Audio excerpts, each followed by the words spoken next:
I'm going to call this meeting to order at 7:06. First order of business is the approval of the agenda. Do I get a motion to approve the agenda? I'll pull the mic Oh, off. first motion is the Pledge of Allegiance.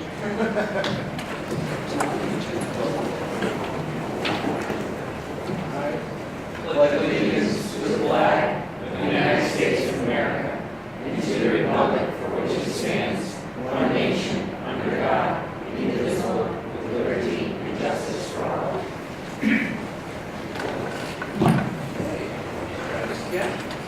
Could I get a motion to approve the agenda?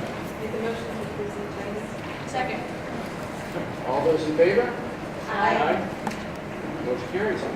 Could I get a motion to approve the open meeting minutes of February 22nd, 2016? Motion to approve the open session minutes of February 22nd, 2016. Second. Any discussion or changes or amendments? Two slight amendments, one being that it took place at Esco, not at Inlet, and George Esco was named twice as being in attendance. And yours was omitted? Okay, it was these two. Could I get a motion to approve the agenda, or the minutes as so amended? Make a motion to approve the minutes as amended. All right, all those in favor? Aye. Motion carries. Presentation of fiscal year 2017 budget. Joe? Thank you, Phil. Good evening, everyone. First and foremost, I'd like to thank our budget subcommittee, which is Phil, Tana, and Lee, along with Will Anjanen, who represents the Mendon FinCom, and he's not here this evening, but Sean Craig, who is the liaison from the Upton FinCom, for putting together a very, in my opinion, thoughtful budget that reflects the needs of the district. I'd also like to thank the district's administration team for just the outstanding work that they do each and every single day. And again, the real thoughtful commitment and work that you put in conjunction with your staffs in putting together and constructing this FY17 budget.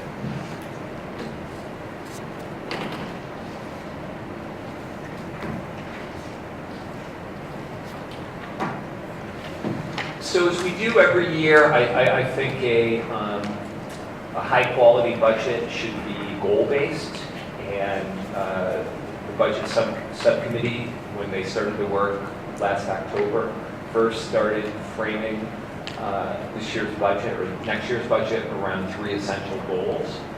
First and foremost, to maintain our forward momentum. As I'll point out in a few slides, the district has really come a tremendous way in the last 4 fiscal years.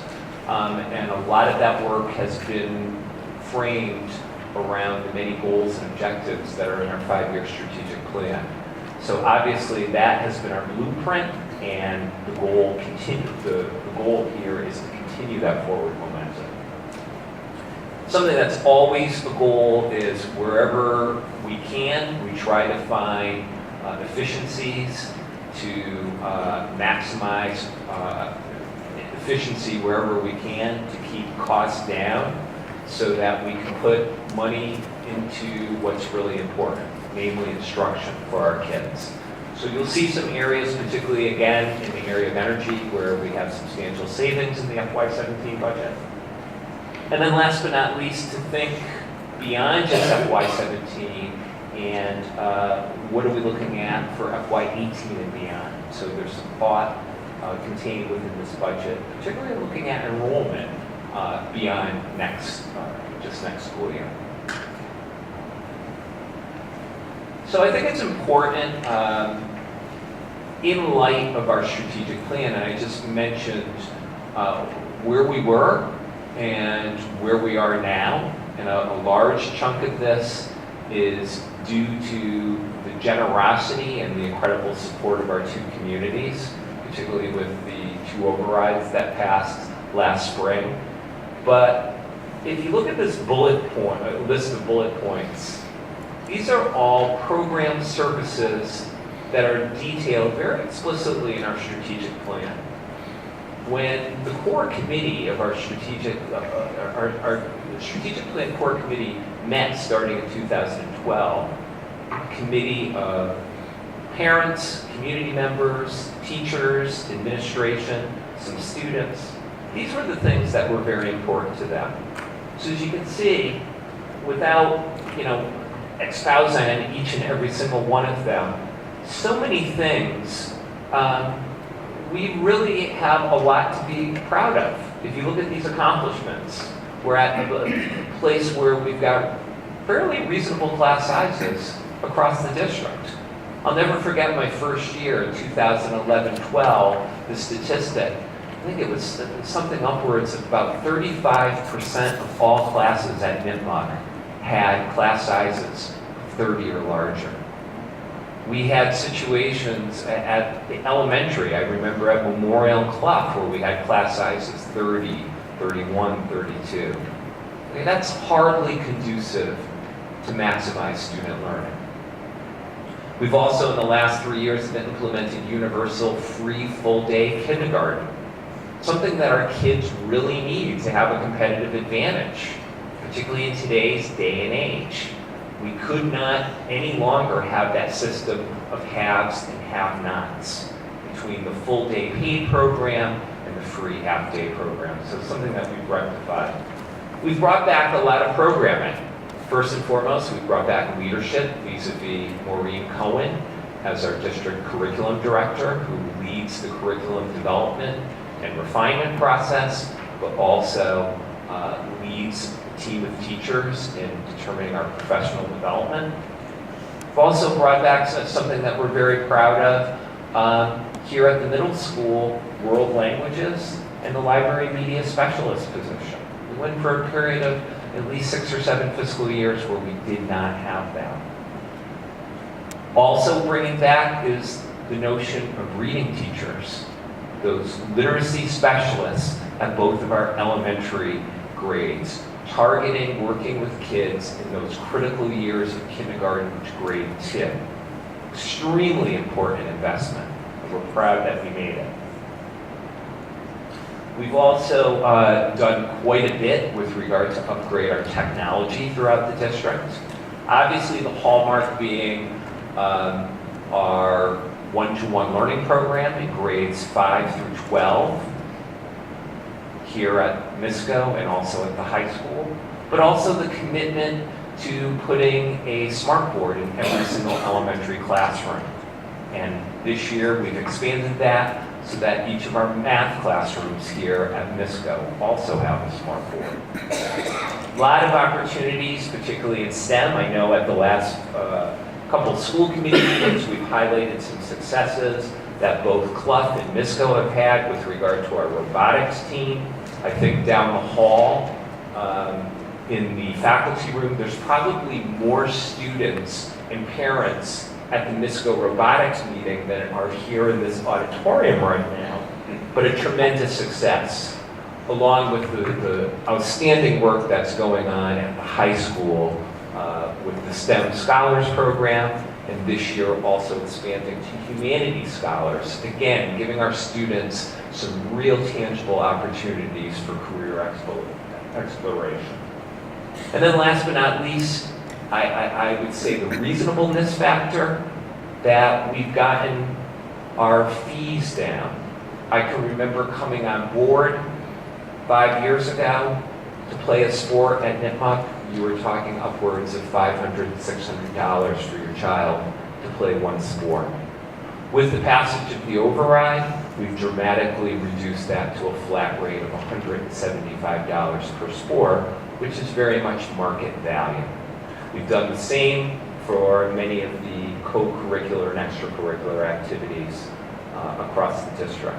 So tremendous success, tremendous accomplishments.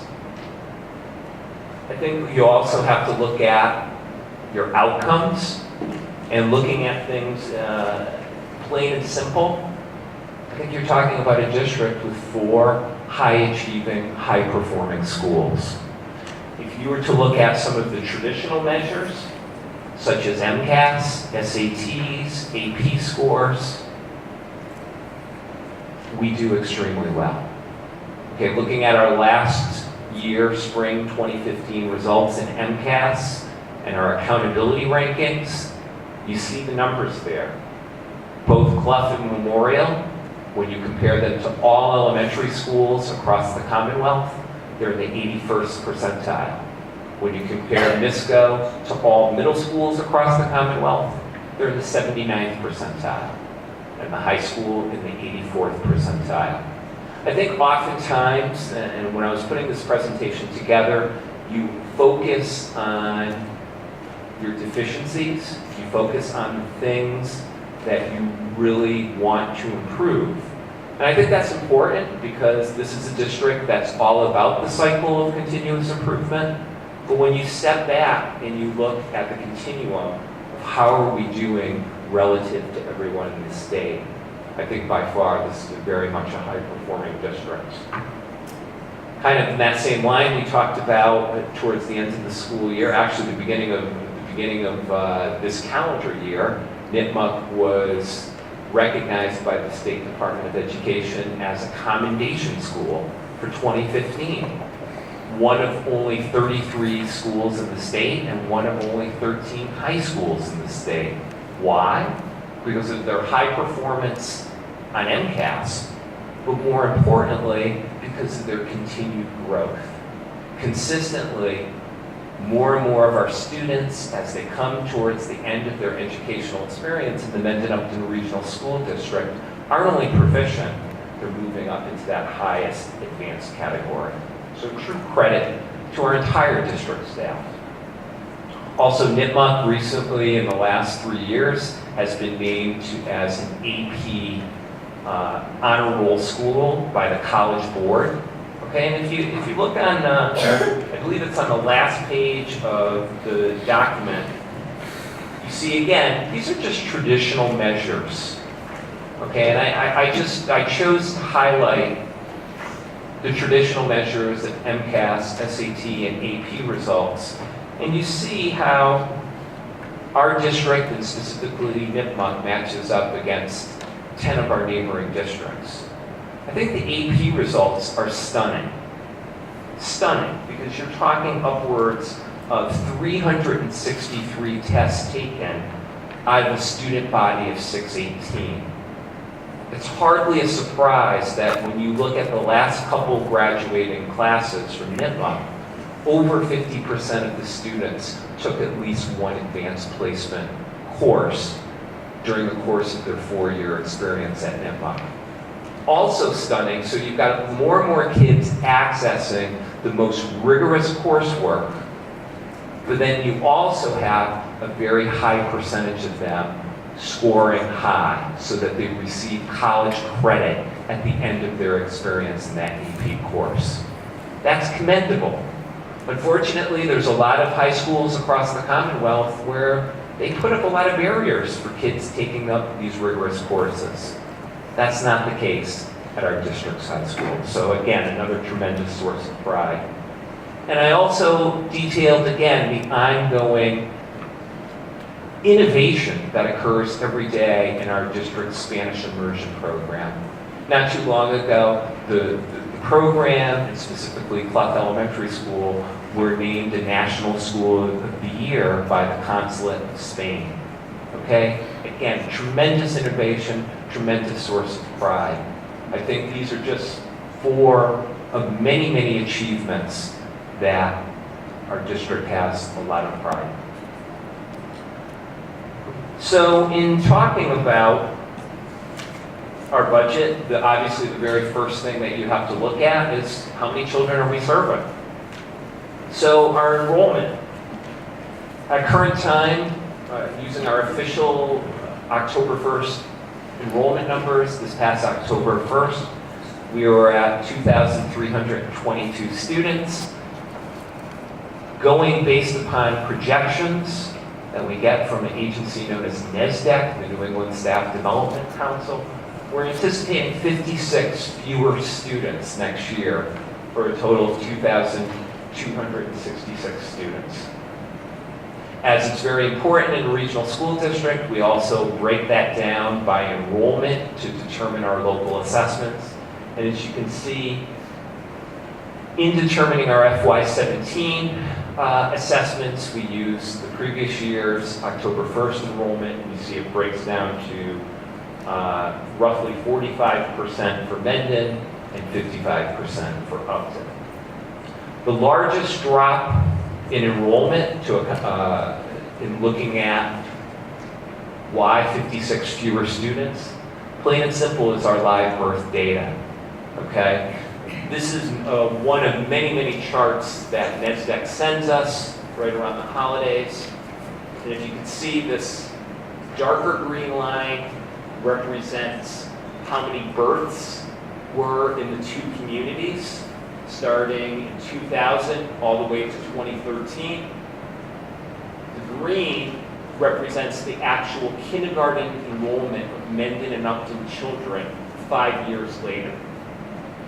So as you can see, these are the kids that were born 5.5 years ago in 2010, and these were how many actually enrolled. As you can see, there's far from a perfect correlation. Okay, the curves don't necessarily match. There's definitely places where it could be an issue of mobility or something of that nature. Okay, but as you can see, if you look from 2010 to 2011, there was a drop in baby making in these two communities, plain and simple.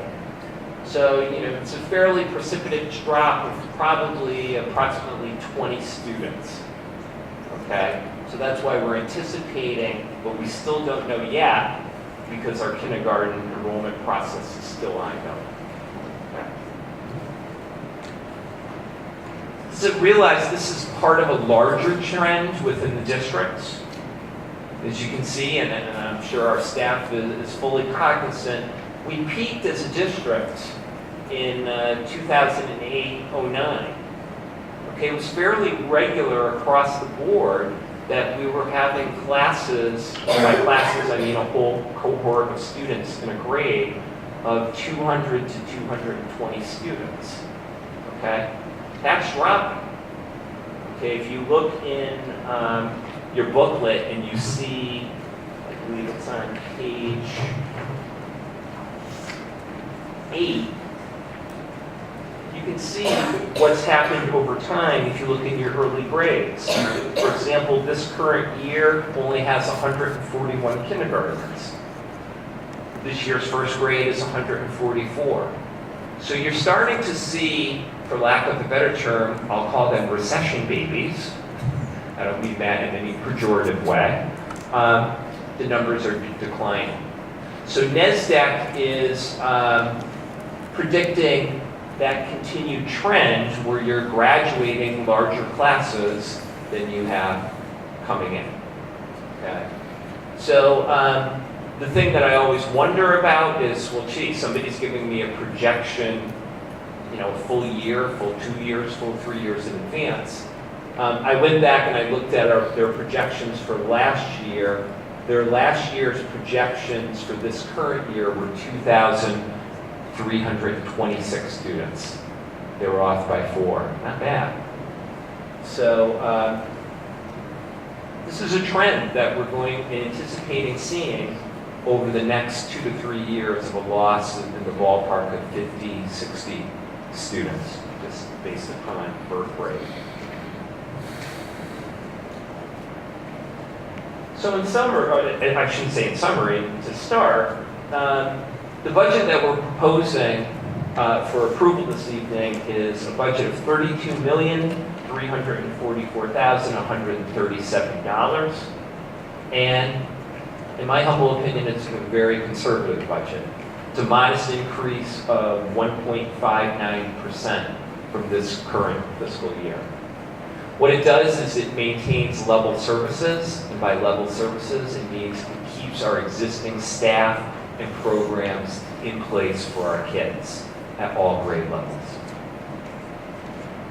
As we've done in previous fiscal years, there's some smart targeted investments, again, out of our strategic plan, out of our needs for our students that are included in this. So, what are the largest drivers of our budget? First and foremost is our salaries that we pay our employees. We have 5 different associations that we deal with. We're going into the third of 3-year contracts with all 5 associations. All are due a cost of living adjustment of 1.5%. When you take into account the salary increases and then also taking out the attrition of 2 fewer FTEs, retiree positions, you're talking about less than 1%. So 0.78% or an increase of a little over $143,000. Our largest driver by far is healthcare insurance. Right now in this budget, it provides for 10% increase. Keep in mind, over the last 4 fiscal years, we've had increases of 0%, 0%, 0%, and then 3.5%, which, to be honest, is kind of unheard of. We've had some challenges as far as some of our risks and some of our claims that we've had to deal with. So that 10% increase of nearly $383,000 is the lion's share of our budget. As far as transportation, we are in the second of a 2-year rollover with our our transportation provider, Telstone and Sons. We're due a little under a 2% increase, which translates to a little under $30,000 for regular transportation. We actually have a decrease in special education transportation, that is transportation for students who are in out-of-district placements of roughly 5,000, and that's concomitant with a decrease in special ed out-of-district placements of approximately $54,000. Overall, our student services line is slightly down.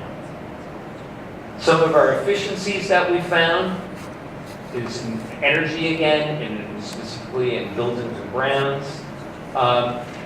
This coming fiscal year, our solar agreement will go into effect, and we're anticipating, because of that agreement, we're looking at about a $58,000 decrease in electricity costs, something we're very excited about.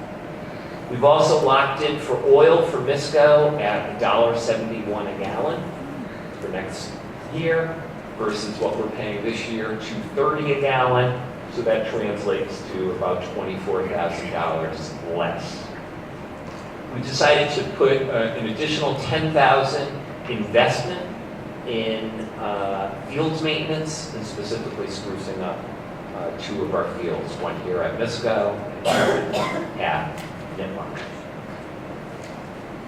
Technology is a status quo as far as what we provided in the FY16 budget. Some of our major drivers there is the refresh of our lease for both desktops and laptops across the district. Right now, our folks have had in place the same machines for 5 years, so we're looking to upgrade those over the summer. Continued support for our one-to-one learning. Right now, we're at a place where about 65% of the tablets and iPads are owned by district, and 35% are owned by parents. So we're anticipating over the next 2 years, we will migrate to 100% ownership by the district. And then also continuation of the 3rd year of a 3-year lease of our smart boards for the elementary grades and at MISCO. Then in textbooks and instructional supplies, I think it's probably appropriate that today's 314 Pi Day, that One of our major investments is the investment in a new K through 5 mathematics series for the elementary grades. We've had a series in place for quite some time, and I think Maureen Cohen will be making a presentation very shortly to the committee for your approval for a new mathematics series. Also an investment of $10,000 for some additional materials and supplies for more hands-on investigations in science, particularly at the elementary level. And I make that bullet point that while it is a fairly significant investment for the new math series, overall textbook line is decreased by approximately $82,000 over the current fiscal year, largely because the Reading Wonders payment comes off the books.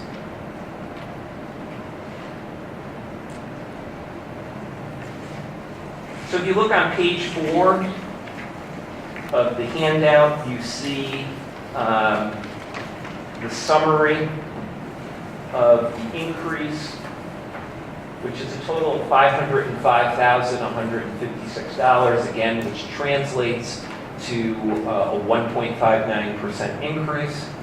Keep in mind, when we create the budget and we try to make it user-friendly, we break it down into 8 of our own cost centers, specifically the 4 schools, then central office or district-wide expenses, technology, student services, and buildings and grounds. When Jay has to prepare reports for the state, they use different 8 cost centers, which you see focus here, known as the Unified Chart of Accounts.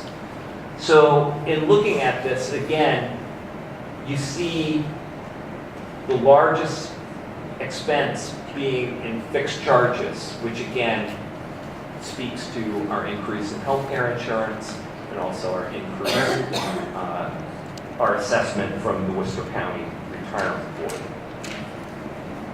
Again, looking at those numbers, when you break it down by category, you see our largest investment is in our people. Okay, instructional services refers to what we're paying people who provide instruction. So between instructional services and the benefits that go with that, you're talking upwards of 73% of our money is tied up in fixed charges for the things that mean the most. So looking at the other side of the house, the revenue side, really we've got 3 main buckets. You're talking about how much the state aid is, how much the local assessments to our 2 communities are, and then district receipts, what we can generate internally. So first and foremost, our main funding stream for state aid is Chapter 70 aid. In the budget, the House 1 budget, which is the governor's budget that was released the last Wednesday in January, our governor provided for an additional $20 per student in Chapter 70, which translates to an additional $55,695. Also provided in that budget is a flat reimbursement rate, which is 66% for regional transportation. So that corresponds to roughly $10,000, $9,959. Slight improvement of about $27,000 in charter reimbursement for the simple reason that we have less Mendon and Upton children going to the 2 charter schools, one in Marlborough and one in Franklin. So right now, through the governor's budget, there's an anticipated increase in state aid of about $93,000. As far as the local assessments, a couple things to explain here, and I'll get a little bit more in depth, but the state dictates something known as the MLC, or the minimum local contribution. And I think the headline of this FY17 budget is a real disparity between the increases in minimum local contribution for Mendon and Upton. As you can see, the minimum local contribution from Mendon increases by about 174,000, and to Upton, it increases by more than 200,000 more than that, increasing by about 378,000. So you've got a real disparity, and I've explained that disparity in a minute. So in taking into account operational additional and some of the other charges, at present time, we've got the two local assessments increasing by 511,852, breaking down to an additional 163,433 for Mendon and an additional 348,419 to Upton. As far as district receipts, this current year we're allocating about 350,000 from E&D, or our excess and deficiency account.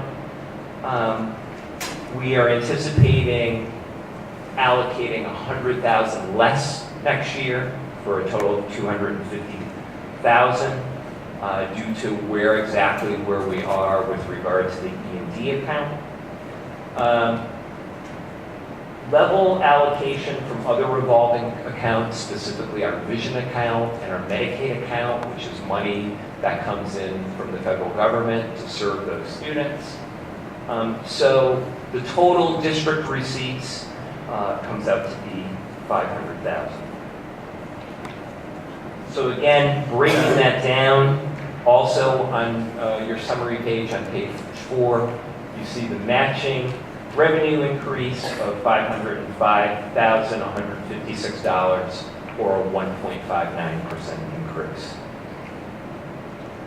If you look on page 5, you see a more detailed itemization of how it breaks down by the two communities. And I think the important piece to realize is this minimum local contribution figure we do not dictate. That comes directly from the Department of Education. The other numbers, however, the transportation, the fixed assets, the operational additional, are values that we keep in proportion based upon the enrollment. Okay, so I think that's an important point. Another point too worth listing, and this is something that comes up, it'll come up in today's certification and also comes up at town meetings, is debt service. And when you're looking at the debt service numbers, you'll notice a lot of red. They're decreasing. Why are they decreasing? They're decreasing because 2 years ago now, we refinanced the bonds at a far superior rate. I think another thing to realize as well is we are now coming upon year 20 of NIFMA. So after FY17, a significant amount of debt will come off the books for both of our communities. So something to keep in mind moving forward. So again, those are the same numbers for Upton, and again, you can see this relatively large increase of about 5% in the minimum local contribution, again, as mandated by the Department of Education. When you break down how this proposed budget is actually funded, as you can see by this very simple pie chart, between the two communities, you're talking about 59% needs to be funded by our two communities, and roughly in the ballpark of about 40% to be funded by state aid. That migration is very intentional. It's very purposeful. Keep in mind, just 10 short years ago, the two communities were funding about 44% of the overall budget. Okay, so we were getting significantly more in state aid, as you can see, with a very, I consider this to be a very conservative budget of 1.59%. Our increases are about $500,000. How much additional are we getting in state aid? About 90,000. So it's very much, it's a challenge, but realize it's very much a challenge by design. Keeping with that idea, this was a big conversation last year during the override campaign. And I can remember during many presentations that I gave, and particularly to the Mendon Finance Committee, we talked about this notion of target share. Okay, and what exactly is target share? Target share is the percentage that the state expects every single community in the Commonwealth to give to finance public education K through 12 for the children living in their community. And when you talk about our two communities, there's really three places where the communities have to pay. The biggest chunk is obviously the regional school district, then there's BVT, and then to a much smaller degree, there's Norfolk Aggie. Right now, we have a total of 8 students, 4 from Mendon and 4 from Upton at Norfolk Aggie. But what the state does is based upon two things. Based upon the wealth of the community, okay, they look at two things. They looked at your total valuation of property, and then they also look at aggregate wealth. They come up with a percentage that you should be funded. So as you can see, for the coming year, Mendon is a hair under 69%, and Upton is at about 67.7%. Okay? Our two communities have been below target share for quite some time, at least since FY07. So the state, maybe for a period of about 3 years in the thick of the recession, said, okay, we're not going to push you. We understand everybody's hurting. But realize over the last 3 fiscal years, the state has been pushing towns that are below target share to get there. Okay? Our two communities are 2 of 45 that are below target share. Okay, the state's getting better. Last year when I gave this presentation, it was a total of 72 communities. Okay, it's now down to 45. That's the good news. The bad news is Mendon and Upton are still part of the 2. Okay, how far off are we? You can see how much the two communities are actually paying percentage-wise towards public education. So Mendon is off the target by about 2%, and Upton is off the target by 3.33%. Okay? So again, when I gave this presentation, the joy of the override, I probably gave the presentation 50 times. Mendon last year was off by 8%, 8.09%. Upton was off by 7.77%. Okay, so has progress been made? Absolutely. Some real significant progress. But here's the kicker. When they announced these numbers, they also put in some additional rules. And one of the rules was, if you're off by 2.5% or more, what we're going to do is we're going to add additional percent to your minimum local contribution to move you even quicker. So what do you notice the difference? Mendon's below that 2.5, Upton's above. So that's the largest reason why you've got that $200,000 disparity in what the state is saying you've got to pay as your minimum local contribution. Okay? I do think it's important, something that's very, very important, again, to celebrate the tremendous progress that's been made. Another slide that I've typically shown is how does Mendon Upton rank with regard to how we're funding relative to the foundation budget. Okay, and the foundation budget is a term that basically means the absolute rock bottom floor for what you must provide for kids in a public education. Okay, so the blue trend line basically is the state average for what districts fund. Okay, so the typical district funds around 127%, 128% of the absolute rock bottom. Okay, so you can see over the last 6-7 fiscal years, we were below the state average. Okay, with the passage of the override and the provision of additional programs and services, as you can see, by a factor of about 7%, we're now above the state average. So again, a financial metric showing the progress that's been made in our communities. So, right now, the budget that we're asking to certify tonight, again, I think it represents a conservative budget. It is really our best estimation of where we're going to be with regard to both expenditures and revenue.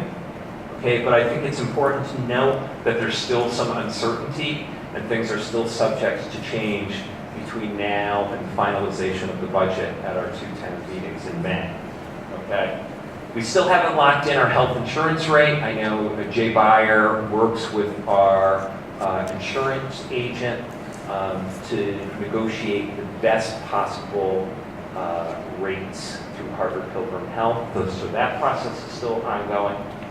As I'm sure you're well aware, the House budget will be released in April, and then the Senate budget is released in May. We're fairly confident that the Baker budget is the floor. We've typically seen over the last 4 or 5 fiscal years, we usually do better in regional transportation. Okay, we think we can do better than that 66% reimbursement rate.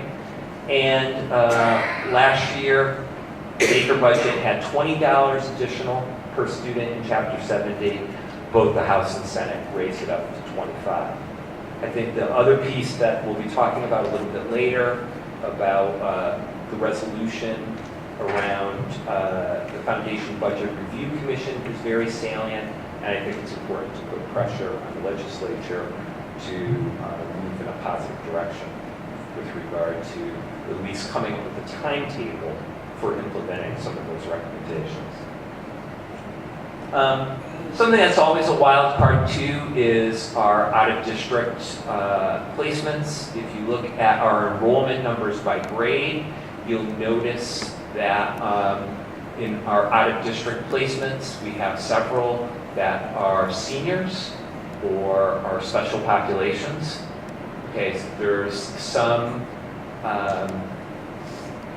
sometimes we're still waiting as the deeper we get into spring to see whether these students will be graduating. So obviously there's a factor there with regard to estimating. Realize in this budget, we always go with a very conservative estimate. And then as I mentioned in the beginning, we still haven't finalized our kindergarten enrollment. So we'll progress through the spring. Please realize, and I think Jan and Deb experienced this, particularly in July and August. We get people coming in off the street. I know we've actually had situations at Clough where somebody's literally walked in on day 1 of school, you know, with their child in hand. Okay, where does my kid go? And they haven't enrolled. So that's something that we will monitor very, very carefully. So I think in closing, it really comes down to, once again, our strategic plan, okay? We're very, very proud of the vision statement that was built 4 years ago, and specifically being a district that will be a model regional school community known for 3 things: excellence, innovation, and again, that cycle of continuous improvement, okay? I'm very, very confident that this budget that we're putting forward this evening continues all 3 of those things. It's conservative, but yes, it keeps that forward momentum. Okay. Last but not least, well, I should show these. I kind of touched upon these. It's always challenging. The second Monday in March, coming up with a final budget number. As you can see, we're still relatively early in the process, but you see the dates, and really, when push comes to shove, the state budget numbers, they're supposed to be done for July 1st with the start of the new fiscal year. Oftentimes that even gets dragged out to around July 15th or so. So those are some of the key upcoming dates. I also would like to plug something that we just launched and is actually part of the goals for this current year. There is a free open source software known as Virtual Town Budget, and there's a handful of communities in the Commonwealth that have gone to this. And it's just another way to visualize what does the budget actually look like, and what does it look like proportionally, and so on. So we've got this up and running. It's a real simple address, vtb.mursd.org.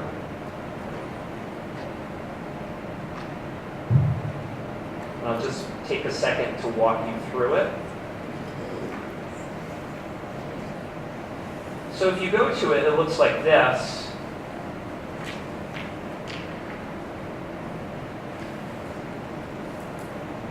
And the idea of this, as you can see on the top tab, is you can see revenues, expenses, and then enrollment. And then you also have a tab here where you could go back to 2013, or you could even do the projected for 2017. But the fascinating thing is I can take any of our major 8 cost centers of the budget and then click on it. So I just clicked on Nipmuc, and I can see, how much of Nipmuc's budget, what is Nipmuc's actual budget? How much did it go up over the previous year? What is the total expenses of the entire district? And then as I click on these, I can see I can break it down into even more granular levels. So for example, if I was to click on other school services, I can see, okay, this is exactly how much is the school spent on athletics for this current year, health services, other student activity salaries, and the school resource officer. Yes, Carl, you're all right there. So say I wanted to go to athletics. Again, everything is proportional. I can see what all the expenses are for athletics and so on. Okay? So I can do that for any of our schools, any of our cost centers. I can also do it for the revenue side of the house as well. Again, breaking things down by state aid or the local assessments. And I can also do it for enrollment. Okay, so it's actually broken down by in-district enrollment, out-of-district enrollment. I can take a look at it, enrollment by grade. And again, it's split up by Mendon and Upton.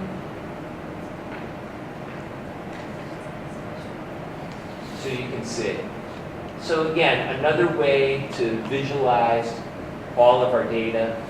And again, going back to 2013 and also our projections for 2017. So it's something that we'll continue to refine, but I think it's valuable information, and again, being very transparent with all of our data. So with that said, I'd be more than happy to take any questions from any of you and then from the public.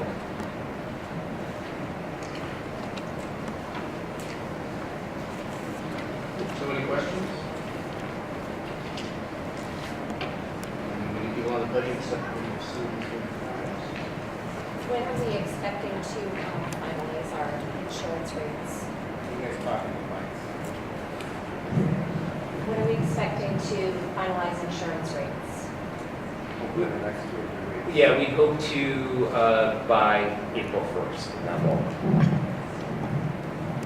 Last year, we were really low, right?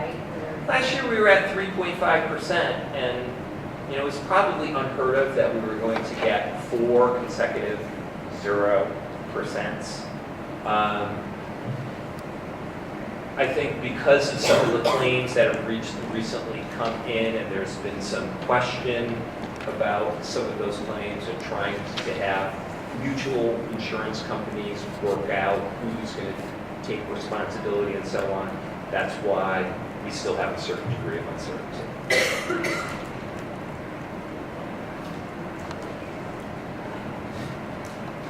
Any other questions? Okay, the public? Any questions from the public?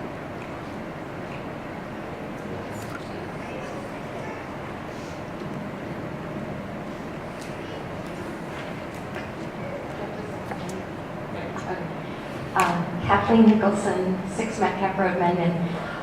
As far as the birth rates, it's going down, but I know in Mendon, there's on the books like an additional 100 homes. There's several neighborhoods that are being built. Do we know when that might start to impact enrollment? I would assume it's going to be families moving in. Yeah, I'm not 100% sure. I know the largest development is the one that's coming in off North Bridge Road. There, on the other side, there is a fairly large development coming in off East Street in Upton. It's actually 60 units. However, I found out it's an over 55 community. So, call me crazy, it's probably not going to impact the district enrollment dramatically. I do anticipate that some of that decline will be offset by some new home starts. Plus, I think the economy getting better as well.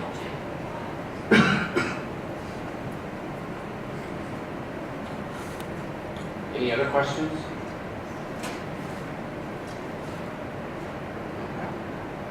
Seeing no other questions, we'll move to the certification. Could I get a motion to certify the budgets? Make a motion, number 1, to set the operational budget for Mendon Upton Regional School District for the 2016-2017 fiscal year at $34,125,144. It consists of general operations within the levy limit of $32,344,137 and debt service outside the levy limit of $1,781,007. Can I get a second? Second. All those in favor? Aye. All those opposed? Okay, motion passes. Motion number 2, to assess the town of Mendon $9,442,245 that consists of the following. Number 1, minimum local contribution of $6,146,129. Non-discretionary charges of $881,037. Discretionary charges of $1,627,899. Long-term debt, Nipmuc and Nisco renovation, $369,616. Long-term debt, Clough Memorial School, $345,448. Long-term debt, Nisco green repair of $72,117. Could I get a second? Second. All those in favor? Aye. All those opposed? Okay, motion carries. Motion number 3 is to assess the town of Upton $11,392,531 that consists of the following. Number 1, minimum local contribution of $7,313,580. Non-discretionary charges of $1,083,371. Discretionary charges of $2,001,753. Long-term debt, Nipmuc and Masco renovation of $452,416. The long-term debt Bluff Memorial School, $451,852. Long-term debt Misco Green Repair of $89,561. Can I get a second? Second. All those in favor? Aye. All those opposed? Motion carries. The fourth motion is to appropriate $12,790,368 from state aid that consists of the following. Chapter 70 funds of $12,175,801. Regional transportation reimbursement of $774,428 with an offsetting charter school net charge of $159,861. Can I get a second? Second.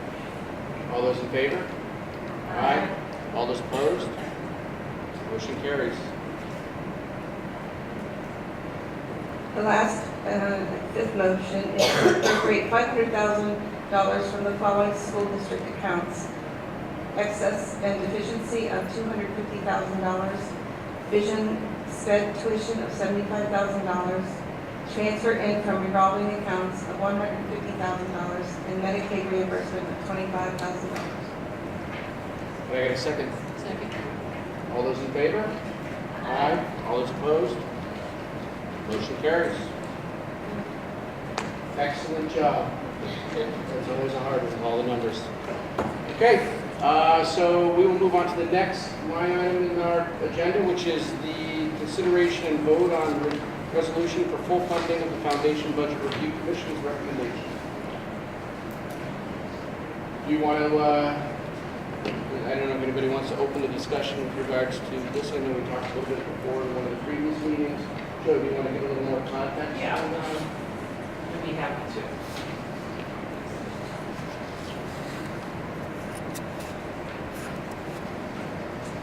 So, if you recall, back at the December meeting, I gave a presentation on the Foundation Budget Review Commission and their work, which was probably upwards of 16 to 18 months in looking at the Chapter 70 Foundation budget formula and looking at the deficiencies. And the conclusion of the report, there's so many funding deficiencies, but they chose at looking at two of the largest areas of just complete deficiency. And it was the cost for health insurance and the cost for special education. And again, keep in mind that Chapter 70 funding formula goes back to 1993. And think about how much things have changed. So the number that I put up there, and again, I present this to you in December, if you were to take every single district in Commonwealth, we are underfunding education in just those two areas to the tune of about $568 million. Okay, so more importantly, what are the implications for our district?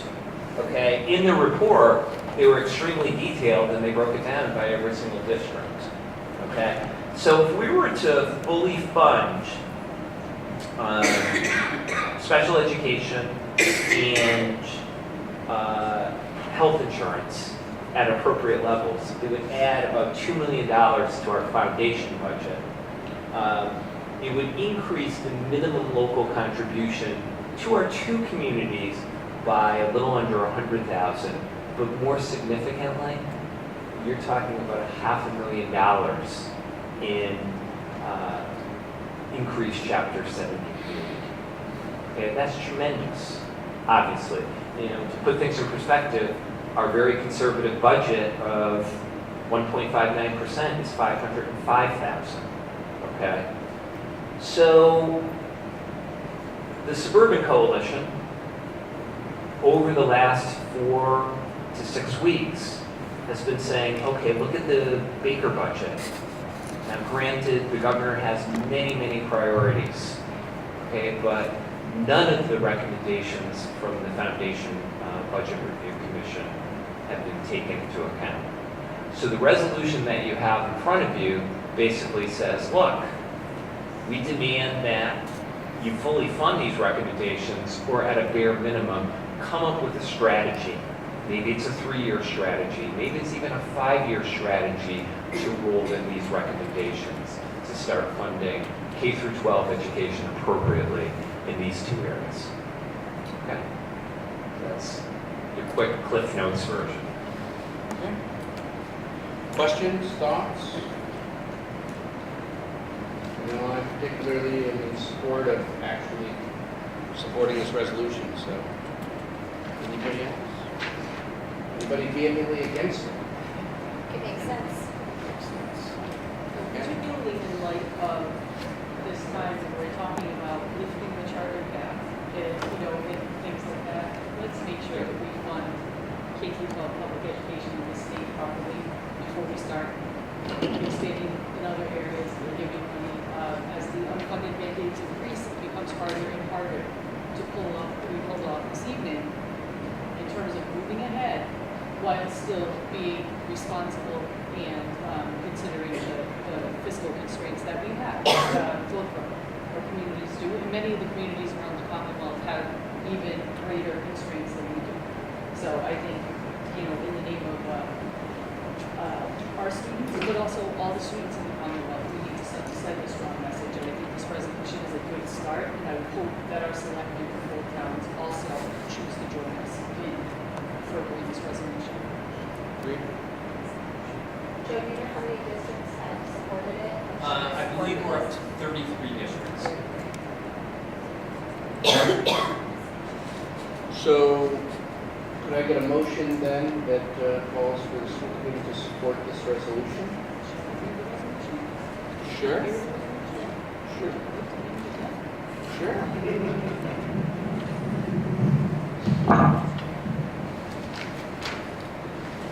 So this is the resolution calling for full funding of the Foundation Budget Review Commission's recommendations. Whereas the Massachusetts Foundation Budget Review Commission identified 2 areas, employee health insurance and special education, where the Massachusetts Foundation budget significantly understates the true cost of educating students in the Commonwealth and has failed to keep pace with rising costs. Whereas this underfunding means the cost of providing a quality education has increasingly been borne by local communities, most often at the expense of other vital municipal operations. Whereas investing in education today leads to higher incomes and thus less investment in police, prisons, subsidized healthcare, low-income housing, welfare, and the like in the future. Whereas state and local economies are most effectively strengthened by investing in education and increasing the number of well-educated workers. Therefore, be it resolved that the Mendon-Upton Regional School Committee calls on the Massachusetts Legislature and the Governor of Massachusetts to fully fund and adopt the recommendations of the Foundation Budget Review Commission in the immediate future. Second. Is that a motion? Did that start out as a motion? Yeah. All right. All those in favor? Aye. Anybody opposed? All right, it passes. Thank you. What? We'll take that up later. Other topics not reasonably anticipated by the chair 48 hours in advance. So on that note, I will look for a motion to adjourn this session. Motion to adjourn. All those in favor? Aye. Session adjourned 8:10. Thank you.